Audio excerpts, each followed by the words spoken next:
وہ پرانا حویلی نما گھر شہر سے کچھ فاصلے پر ویرانے میں واقع تھا۔ لوگ کہتے تھے کہ اس میں کوئی نہیں رہتا، مگر رات کو وہاں چراغ جلتے ہیں۔ حسن ایک نوجوان فوٹوگرافر جو پراسرار جگہوں کی تصویریں لیتا، اس حویلی کی حقیقت جاننے کی ٹھان چکا تھا۔ مقامی لوگوں نے اسے بہت روکا مگر وہ نہ مانا۔ کہتے تھے اس حویلی میں ایک کوٹڑی ہے جو کبھی نہ کھلی، اور جس نے کھولی وہ لوٹا نہیں۔ حسن نے سوچا شاید یہ سب صرف کہانی ہے۔ وہ اپنے کیمرے کے ساتھ شام ڈھلے وہاں پہنچا۔ سورج غروب ہو رہا تھا اور پرندے اڑتے ہوئے جا چکے تھے۔ حویلی کے آنگن میں ہوا سائیں سائیں کر رہی تھی۔ لکڑی کا دروازہ چرچراتے ہوئے کھلا اور حسن اندر داخل ہو گیا۔ دیواروں پر جھاڑیاں لٹک رہی تھیں، فرش پر مٹی اور پتیاں بکھری تھیں۔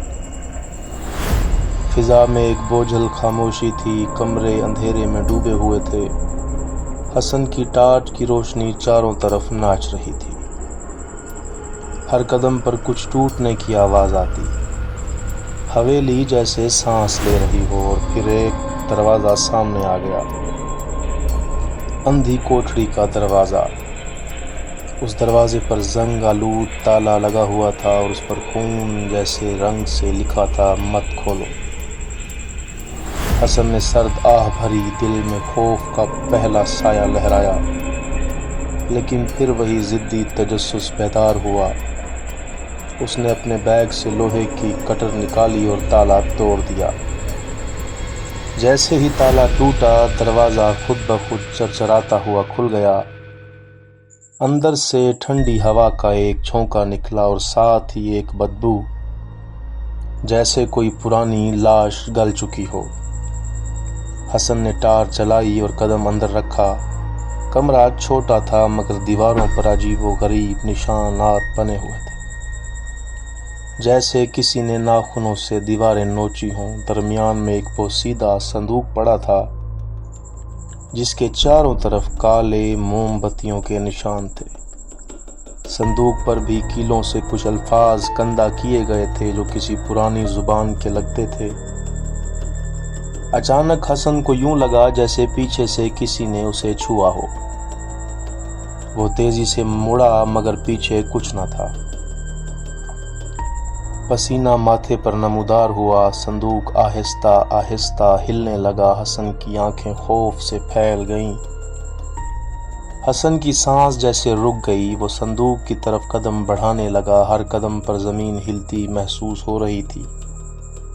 وہ اب اس کے سامنے کھڑا تھا۔ اس نے ٹارچ ایک ہاتھ میں رکھی اور دوسرے ہاتھ سے آہستہ سے صندوق کا ڈھکن اٹھایا۔ اندر ایک پرانی سی گڑیا رکھی تھی جس کی آنکھیں بند تھیں اور چہرے پر خون کے نشانات تھے، جیسے کسی نے اسے رگڑا ہو۔ حسن نے گڑیا کو اٹھایا تو اس کی آنکھیں اچانک کھل گئیں۔ گڑیا نے آہستہ سے سرگوشی کی آواز میں کہا، تم بھی قید ہو چکے ہو۔ حسن کے ہاتھ سے گڑیا گر گئی اور کمرہ ایک جھٹکے سے بند ہو گیا۔ دروازہ زور سے بند ہوا اور ٹارچ بجھ گئی۔ مکمل اندھیرا چھا گیا۔ حسن نے موبائل کی لائٹ جلائی لیکن بیٹری ختم ہو چکی تھی۔ اچانک دیوار پر ایک سایہ حرکت کرنے لگا۔ حسن چیخا، کون ہے؟ جواب نہ آیا، مگر قدموں کی آوازیں واضح ہونے لگیں۔ وہ دیوار کے ساتھ لگ کر بیٹھ گیا۔ دل زور زور سے دھڑکنے لگا اور پھر ایک ہلکی آواز گونجی، تم نے مجھے جگا دیا، اب سو نہ پاؤ گے۔ اچانک کمرے کی دیواریں تھر تھرانے لگیں۔ ایسا محسوس ہو رہا تھا جیسے حویلی سانس لے رہی ہو۔ چھت سے کالے دھاگے لٹکنے لگے جن میں خون جیسے قطرے ٹپک رہے تھے۔ حسن نے دروازہ کھولنے کی کوشش کی مگر وہ اندر سے بند ہو چکا تھا، جیسے کسی نے باہر سے اسے قید کر دیا ہو۔ اچانک گڑیا خود بخود حرکت کرنے لگی اور ایک کونے میں جا کر رک گئی۔ دیوار پر خون سے ایک چہرہ ابھرنے لگا، ایک عورت کا چہرہ جس کی آنکھوں سے آنسو نہیں بلکہ خون نکل رہا تھا۔ حسن ہکا بکا رہ گیا۔ اس نے دوبارہ چیخ کر کہا، کون ہو تم؟ کیا چاہتے ہو؟ دیوار پر لکھا ابھرا، تم نے میری نیند توڑی، اب تم میری جگہ لوگے۔ حسن پیچھے ہٹنے لگا لیکن فرش جیسے اس کے قدموں سے چپک گیا ہو۔ وہ ہل نہ سکا۔ گڑیا اب آہستہ آہستہ رینگتی ہوئی اس کے پاس آ رہی تھی۔ ہر قدم پر وہ چیخ کی طرح بولتی، آزادی آزادی۔ حسن نے آنکھیں بند کیں، دل ہی دل میں دعا پڑھنے لگا، لیکن اندھی کوٹڑی میں دعائیں بھی جیسے دب جاتی تھیں۔ کمرہ اب اور بھی سرد ہوتا جا رہا تھا۔ حسن کی سانسیں دھند میں بدل رہی تھیں، جیسے وہ کسی برفانی قبر میں ہو۔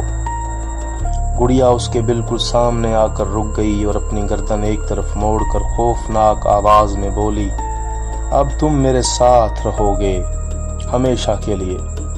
اچانک حسن کے ہاتھ میں شدید جلن محسوس ہوئی۔ اس نے دیکھا کہ اس کی ہتھیلی پر وہی پراسرار نشان ابھرا ہے جو صندوق پر کندہ تھا۔ دیوار پر لٹکتے آئینے میں حسن نے اپنی پرچھائی دیکھی، لیکن وہ اس کی پرچھائی نہیں تھی۔ وہ ایک عورت کی پرچھائی تھی، لمبے بال، خونی آنکھیں اور کالی زبان۔ وہ آہستہ آہستہ آئینے سے باہر نکل رہی تھی۔ حسن نے زور سے دروازے کی طرف بھاگنے کی کوشش کی، لیکن دروازہ لوہے کی دیوار بن چکا تھا۔ گڑیا اب فضا میں تیرنے لگی تھی، اس کے بال ہوا میں اڑ رہے تھے اور آنکھوں سے آگ برس رہی تھی۔ دیواریں اب خون سے بھرنے لگیں۔ حسن کی چیخ فضا میں گونجی، لیکن سننے والا کوئی نہ تھا۔ دیواروں سے ایک ایک کر کے ہاتھ نکلنے لگے۔ یہ ہاتھ انسانی نہ تھے، گوشت سے محروم، نوکیلے ناخنوں والے اور مسلسل کپکپاتے۔ ایک ہاتھ حسن کے کندھے پر آیا، ٹھنڈا، سخت اور بے جان۔ حسن کے جسم سے جیسے جان نکلنے لگی ہو۔ وہ گر پڑا۔ اچانک روشنی چمکی اور کمرے میں ایک عورت نمودار ہوئی، سفید لباس میں مگر چہرہ سیاہ، آنکھیں گڑھے میں گم اور بدن ہوا میں معلق۔ اس نے آہستہ آواز میں کہا، میں نازیہ ہوں، جس نے اس کوٹھری میں خودکشی کی، مگر میری روح اب بھی قید ہے اور تم نے دروازہ کھول کر مجھے جگا دیا ہے۔ حسن نے لرزتی آواز میں پوچھا، تمہیں کیا چاہیے؟ وہ چیخ کر بولی، آزادی، لیکن تمہاری قیمت پر۔ کمرے میں ایک دائرہ ابھرا جس کے بیچ میں خون سے لکھا تھا، قربانی لازم ہے۔ گڑیا اب نازیہ کی گود میں تھی اور دونوں کی آنکھیں سرخ انگاروں کی مانند جل رہی تھیں۔ حسن کی بینائی دھندلا رہی تھی، وہ گھٹنوں کے بل گر گیا، دماغ سن ہو رہا تھا۔ وہ جان چکا تھا اب واپسی کا کوئی رستہ نہیں۔ گھڑی کی سوئیاں الٹی چلنے لگیں، وقت جیسے پیچھے پلٹ رہا ہو۔ حسن نے دیکھا کہ کوٹھری کی دیواروں پر بنے ناخنوں کے نشان اب واپس غائب ہو رہے ہیں، مگر ہر نشان کے ساتھ ایک چیخ ابھرتی ہے۔ کمرے میں ماضی کے مناظر تیرنے لگے، ایک لڑکی چیختی، روتی، زنجیروں میں جکڑی، اس پر ظلم ہوتا، اور پھر وہی کوٹھری، وہی خودکشی۔ حسن چیخ اٹھا، بس کرو، میں یہ سب نہیں دیکھ سکتا۔ نازیہ کی روح بولی، یہ وہ سب کچھ ہے جو میرے ساتھ ہوا، اور اب تم میری جگہ لوگے تاکہ میں آزاد ہو سکوں۔ حسن کی آنکھوں سے خون بہنے لگا، اس کے منہ سے آواز نکلنا بند ہو گئی۔ گڑیا اس کے سینے پر آ کر بیٹھ گئی اور بولی، اس بار دروازہ تمہارے لیے بند ہوگا اور چابی صرف موت ہے۔ دیواروں سے جلتے ہوئے الفاظ نکلنے لگے، روح کے بدلے روح، خون کے بدلے آزادی۔ حسن کی سانسیں اب ٹوٹنے کے قریب تھیں، دل دھڑکنا بھول چکا تھا۔ اچانک ایک دھماکہ ہوا اور کمرے میں اندھیرا چھا گیا۔ کمرہ مکمل خاموش ہو چکا تھا، نہ کوئی چیخ، نہ کوئی آہٹ۔ جب روشنی واپس آئی تو حسن کی آنکھیں سفید ہو چکی تھیں۔ وہ اب بول نہیں رہا تھا، صرف خالی نظروں سے گڑیا کو دیکھ رہا تھا۔ نازیہ کی روح اب کوٹھری سے باہر نکل چکی تھی، دروازہ کھل چکا تھا اور وہ فضا میں بلند ہو رہی تھی۔ اس نے آخری بار حسن کو دیکھا اور کہا، اب تم میرے بدلے یہاں قید ہو چکے ہو، مبارک ہو۔ حسن آہستہ آہستہ دیوار کی طرف بڑھا اور خود بخود اس پر ناخنوں سے لکھنا شروع کر دیا، مجھے نکالو، میں زندہ ہوں۔ اس کی آواز اب انسانوں جیسی نہ تھی بلکہ قبر سے آئی ہوئی سرگوشی لگتی تھی۔ حویلی کے باہر رات کی ہوائیں رک گئیں، پرندے غائب تھے، آسمان پر چاند سیاہ ہو چکا تھا دروازے پھر بند ہو چکے تھے اور کوٹڑی کی گڑیا اب نئی شکار کی منتظر تھی۔ حسن کی کہانی ختم نہیں ہوئی بلکہ ایک اور آغاز ہوا تھا۔ حویلی پھر سے خاموش ہو گئی لیکن اندر کسی کی آہٹ باقی تھی۔ 3 دن گزر چکے تھے۔ حسن کی گمشدگی کا چرچا پورے علاقے میں پھیل چکا تھا۔ مقامی لوگ جانتے تھے کہ وہ کہاں گیا تھا، مگر کوئی بھی اس حویلی کی طرف جانے کو تیار نہ تھا۔ صرف ایک شخص آگے بڑھا، پروفیسر قاسم، جو ماورائی علوم اور جنات پر تحقیق کرتا تھا۔ وہ کہتا تھا اگر وہ زندہ ہے تو اس کے لیے وقت کم ہے، اگر مر چکا ہے تو شاید وہ اب روح بن چکا ہو۔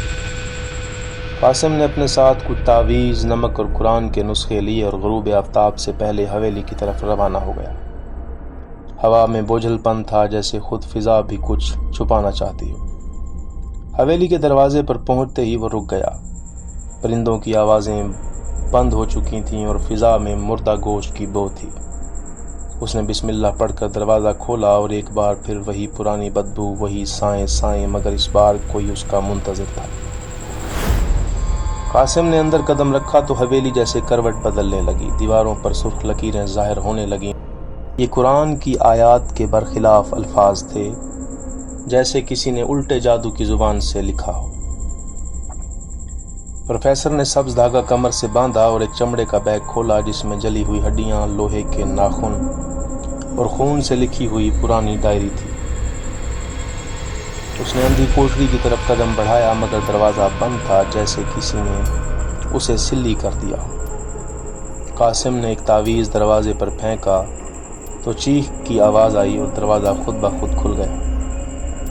اندر مکمل اندھیرا تھا۔ ٹارچ جلائی تو حسن کونے میں بیٹھا دکھائی دیا، آنکھیں سفید، جسم بے جان مگر سانسیں باقی۔ قاسم نے بلند آواز میں اذان کہی تو دیواروں پر آگ لگنے لگی، گڑیا چھت سے لٹکی ہوئی بل بلانے لگی، کمرے کی فضا لرزنے لگی اور نازیہ کی روح گرجی۔ تمہیں اجازت کس نے دی؟ یہ میرا قید خانہ ہے۔ قاسم نے قرآن اٹھایا اور کمرے میں چیخوں کا طوفان برپا ہو گیا۔ کمرے کی چھت سے الٹی لٹکتی لاشیں جھولنے لگیں، دیواروں سے آنکھیں نکل کر قاسم کو گھورنے لگیں۔ حسن کا جسم تڑپنے لگا، جیسے 2 طاقتیں اس پر قبضے کی جنگ لڑ رہی ہیں۔ گڑیا قاسم پر جھپٹی مگر جیسے ہی وہ تعویذ کے قریب آئی جل کر راکھ بننے لگی۔ نازیہ کی روح نے زوردار چیخ ماری، میری قربانی ضائع نہیں ہوگی۔ قاسم نے ڈائری کھولی اور پرانی زبان میں کچھ پڑھنا شروع کیا۔ کمرے میں روشنی اور تاریکی کی جنگ شروع ہو گئی۔ حسن کی آنکھوں میں دوبارہ روشنی آئی مگر وہ چیخ مار کر بے ہوش ہو گیا۔ نازیہ کی روح آہستہ آہستہ کمزور ہونے لگی۔ اس نے گڑیا کی طرف دیکھا جو اب کالی دھول میں بدل رہی تھی۔ تم نے میرا قید خانہ توڑا، تم نے مجھے بھلا دیا، وہ سرگوشی کرتی دھند میں گم ہوتی چلی گئی۔ اچانک سناٹا چھا گیا، کوٹڑی کی دیواریں پگھلنے لگیں۔ قاسم نے حسن کو اٹھایا اور دروازے کی طرف دوڑا۔ پیچھے سے آخری آواز آئی، جو آیا وہ قید ہوا، اگلا کون ہوگا؟ حسن اور قاسم جیسے ہی کوٹڑی سے باہر نکلے، دروازہ زور سے بند ہوا اور زنجیروں میں جکڑ گیا۔ حویلی کی چھت پر آگ لگ گئی اور پورا ویران مکان چیخوں میں ڈوبا ہوا محسوس ہونے لگا۔ دونوں نے بھاگتے ہوئے حویلی سے نکلنے کی کوشش کی مگر ہر دروازہ جیسے ایک نیا پھول بھلیاں تھا۔ قاسم نے اپنے نقشے کے مطابق ایک خفیہ دروازہ کھولا اور وہ دونوں باہر کی طرف نکل گئے۔ جیسے ہی وہ حویلی سے کچھ فاصلے پر پہنچے، پیچھے مڑ کر دیکھا تو حویلی مکمل طور پر غائب تھی۔ صرف ایک سنسان میدان باقی تھا۔ حسن کی سانسیں بحال ہو چکی تھیں مگر اس کی آنکھوں میں اب بھی وہی سفید دھواں جھلک رہا تھا۔ قاسم نے آہستہ سے کہا، یہ کوٹڑی ختم نہیں ہوئی، بس وقت کے پردے میں چھپ گئی ہے۔ حسن نے پوچھا، کیا وہ واپس آئے گی؟ قاسم نے سرد لہجے میں کہا، نہیں، وہ کبھی گئی ہی نہیں، وہ اب تمہارے ساتھ ہے، تمہارے اندر۔ حسن کا نام اب کسی کو یاد نہیں مگر اس کی کہانی اب افسانہ بن چکی ہے، مگر جو جانتے ہیں وہ کبھی سوتے نہیں۔ نازیہ کی روح شاید آزاد ہوئی مگر اس کی نفرت، اس کی اذیت اب اس دنیا کا حصہ بن چکی۔ وہ کوٹڑی اب محض ایک جگہ نہیں، ایک کیفیت ہے، جو اس انسان میں بیدار ہوتی ہے، جسے اندرونی تاریکی جھولے وہ گڑیا مختلف شہروں میں پائی جاتی ہے، کسی کے کمرے میں، کسی کے بیگ میں، اور کبھی بچوں کے ہاتھ میں۔ مگر جو بھی اس کی آنکھوں میں جھانکتا ہے وہ خود بھی کوٹڑی بن جاتا ہے۔ قاسم کی بات یاد رکھیں، حقیقی قید جسم کی نہیں، روح کی ہوتی ہے۔ ہر دروازہ جاننے کے لیے نہیں بلکہ بند رکھنے کے لیے ہوتا ہے، اور ہر تجسس زندگی نہیں، روح چھین سکتا ہے۔